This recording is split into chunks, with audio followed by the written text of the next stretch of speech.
Bu soruyu önce bir genelden gitmek istiyorum. Genelden yaklaşmak istiyorum. Bence uzmanlık alanlarımızı ayırdığımızda özellikle insana bir his kattığını düşünüyorum üniversitenin. Benim uzmanlık alanım makine mühendisliğine baktığımızda da evet olaylara biraz da analitik düşünme yeteneği kazandırıyor. Materyalist bakış açısını kazandırıyor.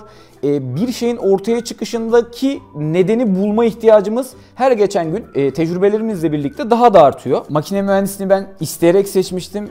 2. sınıf bitimiyle 3. sınıf derslerini almaya başladığımda hep bir aklımda şey oldu, ağırlaştıkça ya acaba düşüncelerim olmuştu.